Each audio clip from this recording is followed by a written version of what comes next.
আজ আমি আপনাদের জানাতে চলেছি লটারি কেনার কৌশল বা লটারি কাটার সময় কোন কোন সংখ্যার উপর আপনার বেশি গুরুত্ব দেওয়া উচিত।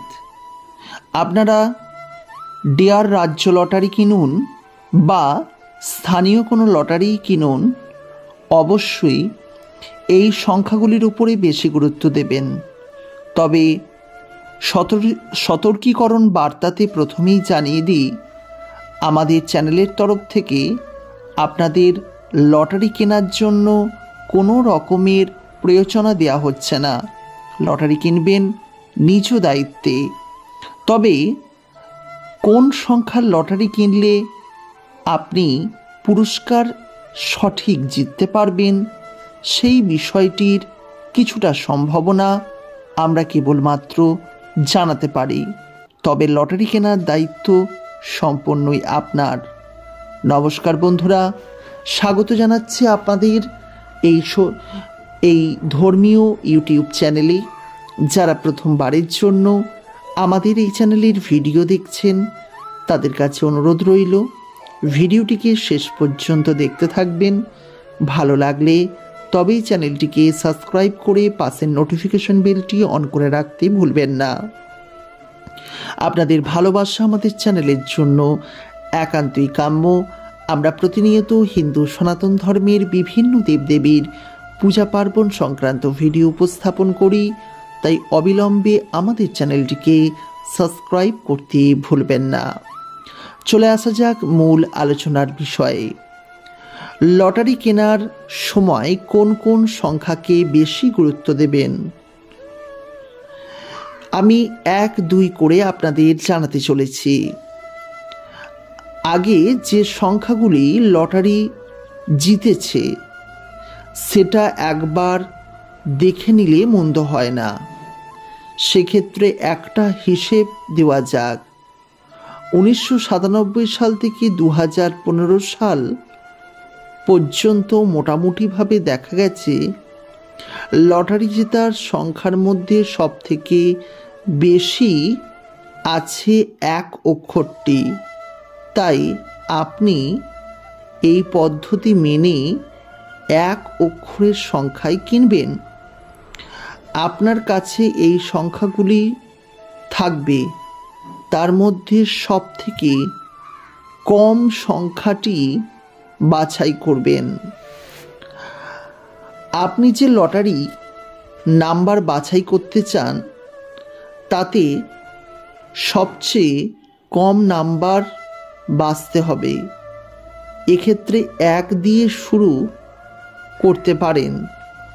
আরও একটি তথ্য জানালে ভালো হবে, লটারি জেতার সংখ্যার মধ্যে 60% ক্ষেত্রেই 1 থাকে। আপনার লটারি নম্বর ছাড়াও সময় কখনো কখনো পরপর 2 অক্ষরের সংখ্যাও থাকতে পারে, যেমন 4-5 কিংবা 6-7 কিংবা 8-9 বা 3-4 এই রকম সংখ্যা যদি থাকে, তাহলেও কিন্তু আপনি লটারি কাটার সময় এই বিষয়টি বেশি গুরুত্ব দেবেন। 8-এর আশেপাশে একটা সংখ্যা আপনি বেছে নিতে পারেন, অর্থাৎ 7 কিংবা 9। দেখা যাচ্ছে জেতা লটারির সংখ্যার মধ্যে এমন সংখ্যাও কিন্তু বারবার লক্ষ্য করা যায়। সাধারণভাবে ডিয়ার লটারি জেতার সংখ্যার মধ্যে বিজোড় সংখ্যাই বেশি থাকে। তাই লটারি খেলার আগে বিজোড় সংখ্যার উপর গুরুত্ব দিন। আবারও মনে করিয়ে দেওয়া হচ্ছে, লটারি খেলার কোনো পদ্ধতি হয় না, কিন্তু অনেক গবেষণার ফল হিসেবে এই তথ্যগুলি আমি আপনাদের সামনে তুলে ধরলাম। এখানে তারই 5 রকমের তথ্য আমি আপনাদের সামনে উপস্থাপন করেছি। এবার এটি যদি আপনি মেনে লটারি কাটতে পারেন, সেক্ষেত্রে আপনি লটারি কি দেখে কাটবেন, কি ভেবে কাটবেন, সেটি আপনার মনের সম্পূর্ণ বিশ্বাসের উপর নির্ভর করছে। তবে এইটুকু বলতে পারি, লটারি কাটাটা ভাগ্যের খেলা। আপনাকে অবশ্যই ভাগ্যের উপর ছেড়ে দিতে হবে, নচেত আপনার দুঃখ হতে পারে, সমস্যায় পড়তে পারেন। তাই বলবো, লটারি কাটুন, জিতুন, অবশ্যই খেলুন, কিন্তু সম্পূর্ণই ভাগ্যের উপর নির্ভর করেই এই খেলা।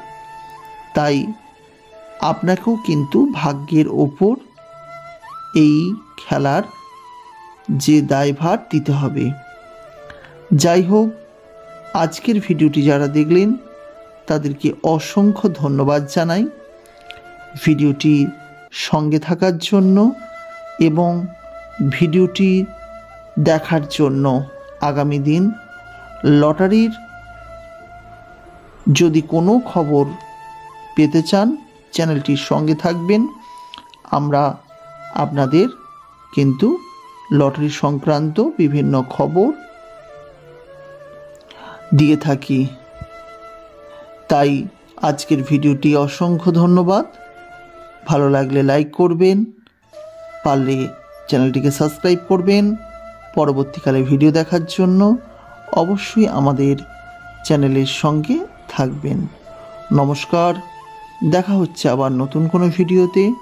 ততক্ষণ পর্যন্ত সুস্থ থাকুন, ভালো থাকুন এবং দেখতে থাকুন প্রতিনিয়ত আমাদের এই ধর্ম সংক্রান্ত ইউটিউব চ্যানেল। নমস্কার।